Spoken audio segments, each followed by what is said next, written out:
Nagulat siya nang may maramdaman siya na nakapatong sa kanyang likuran. Tumalon si Nico at ihagis ang kung anumang nasa likod niya.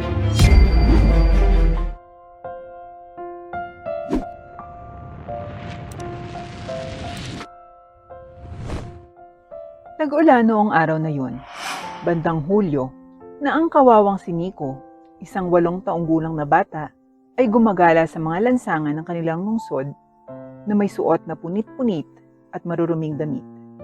Sa ilalim ng maruming plastik upang tapakan ang sarili sa ulan, nanginginig si Nico.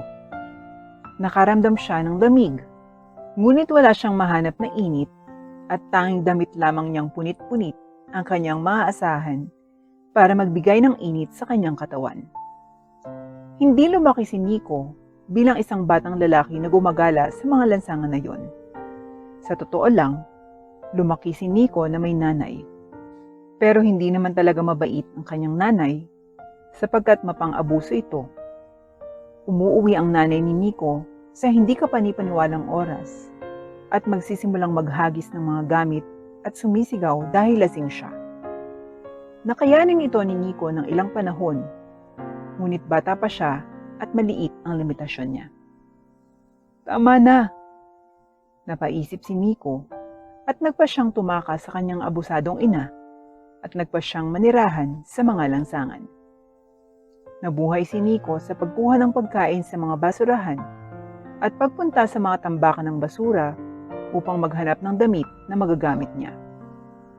Namuhay si Nico pero hindi siya sumuko sa buhay. Laging naniniwala si Nico na malalampasan din niya ito sa huli. Kahit na matyaga siya, ang kanyang misyon na makaligtas sa buhay ay naging mahirap dahil sa malupit na kondisyon ng panahon at ang mga problema sa lipunan tulad ng mga bastos na tao na tinatrato ang mga taong lansangan na parang hindi sila tao. Nalagpasan ni Nico ang lahat ng iyon. Ngunit isang kasinungalingan kung sasabihin ng isa na hindi ito mahirap para sa kawawang bata. Ang ibang maswerteng bata na nasa edad ni Nico ay abala sa paglalaro o pag-ungol dahil hindi nila makuha ang kanilang gusto. Ngunit walang ganoong karangyaan si Nico. Kailangan niyang mabuhay mag-isa. May opsyon siyang bumalik sa kanyang ina dahil nabibigyan siya ng bubong sa kanyang ulo. Ngunit kung si Nico ang tatanungin, mas gugustuhin niyang hindi kumain ng 1 buwan kaysa sa subukang tiisin ang pang-aabuso ng sarili niyang ina. Napabuntong hininga si Nico habang nakaupo sa bangketa, habang hinihimas ang basang mga kamay. Inaasahan niya ang init sa gitna ng malamig na panahon. Nakaramdam ng pagod at lamig si Nico, ngunit hindi niya kayang ipagsapalaran ng pagtulog kung saan, noong huling natulog siya sa bangketa, ay binugbog siya dahil nasa teritoryo yata siya ng isang gangster na grupo. Hindi komportable si Nico sa kanyang alaala. Siya ay isang bata, ngunit nagtataka siya kung ano ang ginawa niya sa kanyang nakaraang buhay para matanggap niya ang gayong pagtrato sa kanyang kasalukuyang buhay. Niyakap ni Nico ang mga tuhod niya habang pilit pinapakalma ang lamig na nararamdaman. Nagulat siya nang may maramdaman siya na nakapatong sa kanyang likuran. Out of instinct, tumalon si Nico at ihagis ang kung anumang nasa likod niya. Kalma, hindi kita sasaktan. May nauutal sa tabi ni Nico. Agad namang nilingon ni Nico ang kanyang kausap at nakita niya ang isang lalaki na may dalang kahon. Hindi siya mukhang bata, pero hindi rin siya mukhang matanda. Ipinagpalagay ni Nico na nasa 25 o 30 taong gulang ang lalaki. Sino ka po? Nagdududang tanong ni Nico. Dumadaan lang. Kung gusto mo ng mas tiyak na impormasyon, nagbebenta ako ng mga balot dito sa kalye. Nakita kong nilalamig ka at nakayakap sa mga tuhod mo. Kaya gusto ko nang ibigay sa iyo itong Amerikano ko para magpainit ka. Okay ka lang ba, bata? Tanong na nagbebenta ng balot. Ayos lang po ako. Salamat po sa pagtatanong. Sagot ni Nico bago umupo pabalik sa kung saan siya nakaupo. Eto, kunin mo at suotin mo. sabi ng tindero ng balut, sabay kuha ng Amerikana niya at iniabot kay Nico. Nagpasalamat naman si Nico at ipinalupot ito sa kanyang balikat. Aalis na ako. Ingatan mong sarili mo, bata. Sabi ng nagbebenta ng balut bago siya umalis. Niyakap ni Nico ang Amerikana sa kanyang buong braso at tahimik na bumulong sa sarili. Salamat. Hindi ko ito makakalimutan. Kinabukasan, nakakagulat na medyo maaraw at ang mga tubig sa lupa ay unti-unting natutuyo. Napatalon si Nico sa bangketa habang mahigpit na hawak ang Amerikana na ibinigay sa kanya ng mabait na lalaki kahapon. Siya ay may ilang ekstrang sukli mula sa pagpapakinang ng sapatos ng isang tao. At kaya, nagpasya siyang dalhin ang maruming Amerikana sa isang laundry shop at linisin ito. Lininis nga ang Amerikana, ngunit isa pang problema ang tumataas. Si Nico ay walang ideya kung saan hahanapin ang mabait na lalaki. Malinaw sa alaala ni Nico ang mukha ng lalaki. Hindi niya makakalimutan ang ganoong kabait na kaluluwa na tumulong sa kanya. Pero hindi niya alam kung nasaan na kaya ang mabait na lalaking iyon. Ang alam niya ay nagbebenta ng balot ang lalaki. Gusto niyang suklian ng pabor na may mas malaking palitan, ngunit hindi niya alam kung ano ang maaari niyang gawin para ibalik ang mabait na kilos. Ang paglilinis ng maruming Amerikana ay ang huling magagawa niya para sa lalaking tumulong sa kanya. Bagamat ilang oras at napakahabang oras ang iginugol ni Nico sa paghahanap sa lalaki, ngunit malas niya sa pagkakataong yon. Hindi niya nakita ang lalaki hanggang sa matapos na ang araw. Niyakap ng mahigpit ni Nico ang Amerikana. Gusto niyang makita ulit ang lalaki, pero hindi niya magawa at ang Amerikana lang ang magpapaalala sa kanya sa lalaking mabait. Halos naukit sa isip ni Nico ang tungkol sa kabaitan ng lalaki na parang pirmang nakasulat sa puting papel. Ito ang unang pagkakataon na may nagpakita sa kanya ng kabaitan at gusto niyang pasalamatan ng lalaki ng paulit-ulit. Dahil nagpapasalamat siya, ngunit hindi niya magawa. Nadismaya si Nico. Baka isang araw makikita niya ulit ang mabait na lalaki. At kapag dumating ang araw na iyon, ipapakita niya kung gaano niya pinahalagahan ang kabaitang ipinakita sa kanya. Ilang taon na ang lumipas mula noong pangyayaring iyon. Napabuntong hininga si Nico habang tinitingnan ng isang nalaglag na dahon ng perpektong dumapo sa kanyang tiyaa. Simula noong araw na yon, hindi niya na muling nakita ang lalaking napakabait sa kanya. Araw at gabi ay nais niyang makita ang taong nagligtas sa kanyang buhay at ang kanyang pag-asa para sa sangkatauhan. Muli siyang napabuntong hininga bago inilabas ang dahon sa kanyang tiyaa at tumingin sa bangketa nang mapansin ang isang pamilyar na lalaki. Si Manuel ay isang mabait at masipag na tao. Nagsusumikap siya para sa kanyang pamilya at siya ay mabait at patas sa lahat. Para sa pamilya ni Manuel, isa siyang pagpapala. Ngunit iyon ang lahat ng pagpapala na mayroon sila. Sa kasamaang palad, hindi ganoon kayaman si Manuel at ang kanyang pamilya. Ibig sabihin, nagdudusa sila sa kahirapan sa mga taong ito. Pero hindi naman ganon kalala ang estado nila, kaya't ipinagpapasalamat nila iyon.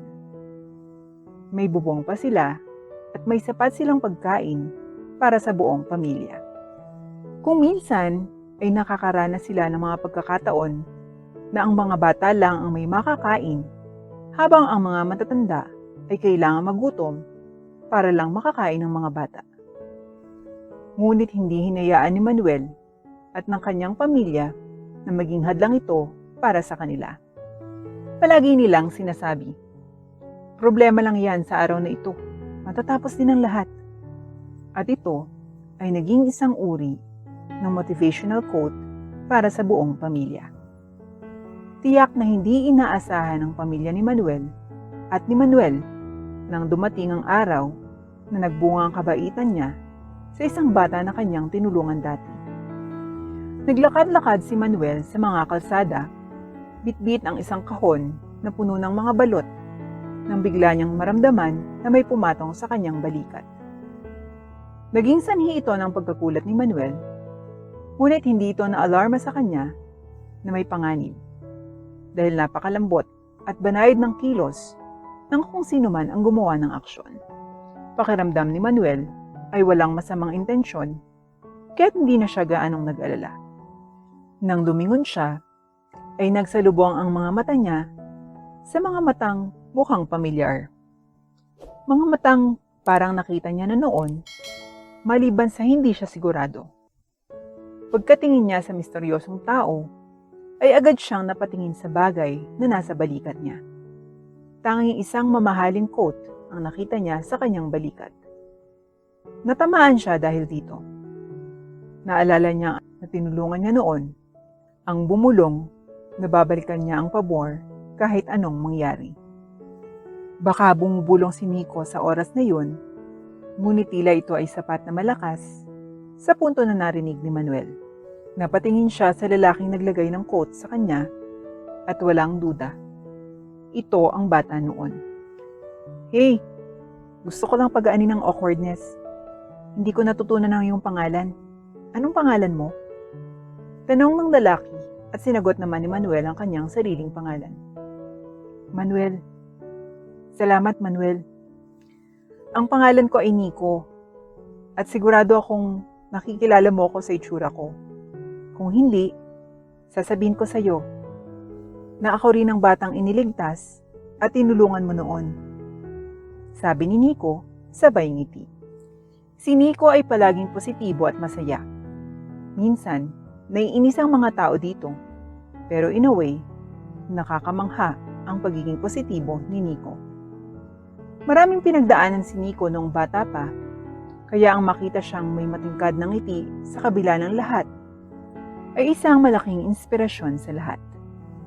Isa itong patunay na nalampasan ni Nico ang kanyang mga pakikibaka. Oo, kilala kita bata. Sagot ni Manuel na may sariling ngiti. Masaya akong makita kang muli. Ngunit kailangan ko nang umalis. Nakakuha ako ng panayam sa trabaho at kailangan ko ang trabaho ito para masuportahan ang aking pamilya. Pasensya na, hindi na tayo makakahabol bata. Pero magkikita ulit tayo balang araw. Sabi ni Manuel habang iniwawagayway ang resume. Naintindihan naman ito ni Nico.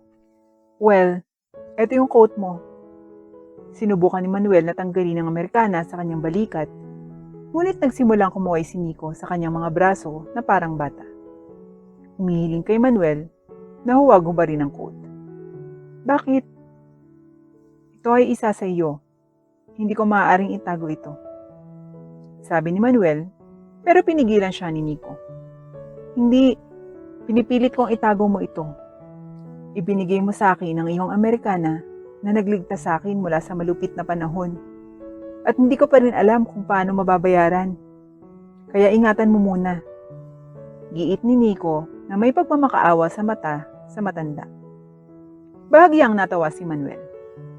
Ipinaalala ni Nico sa kanya ang isa sa mga anak na sa kasamang palad ay pumanaw. Si Nico ay parang anak niya. Pareho na silang may mukha na may sapat na gulang pero parang bata pa rin kung umasta. Ayos lang, kung pipilitin mo. Napabuntong hininga na sabi ni Manuel. Kilala ang mga bata sa pagiging matigas sa kanilang mga kahilingan. Nakuha ni Manuel ang diwa ng pagiging bata ni Nico noong nakita niya ito sa mga lansangan noon. Hindi niya kayang maging malamig ang loob na hindi gawin ang simpleng hiling ng isang bata na gusto lang ipatago ang coat dahil iyon ang ginawa niya para sa bata. Ngunit hindi mo na ako kailangang bayaran o bigyan ng mga kung ano-anong pisikal na materyales dyan. Itong kilos mo na aking ginawa din dati at ang pagiging mapagpasalamat mo ay sapat na bilang kabayaran bata. Tumango si Manuel at nagsimulang pumalakpak si Nico na parang bata. May kaunting pagka-childish pa rin siya pero hindi na kailangan pang itama ni Manuel o sabihin sa kanya na tigilan na niya ang pag-arte na parang bata.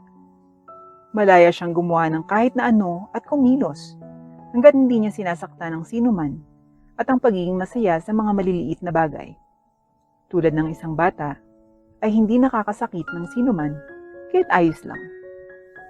Nagpaalam na ang dalawa sa isa't isa habang si Manuel ay nakaramdam ng saya nang makitang may masaya at nagpapasalamat dahil sa kanyang kabaitan. Habang nasisiyahan naman si Nico na sa wakas ay natupad na ang hiling niyang maibalik ang kilos ng kabaitan na ipinamala sa kanya dati ng mabait na nagtitinda ng balot. Kapag nagbabalik ng pabor sa isang tao, hindi ito nangangahulugan na kailangan mabigyan sila ng ginto o pera o alahas. Ang pagpapakita sa kanila na pinahahalagahan mo ang kanilang ginawa ay sapat na para maging masaya at kontento ang magkabilang panig. Dahil walang pera o alahas ang makapapantay sa kaisipang mahalaga.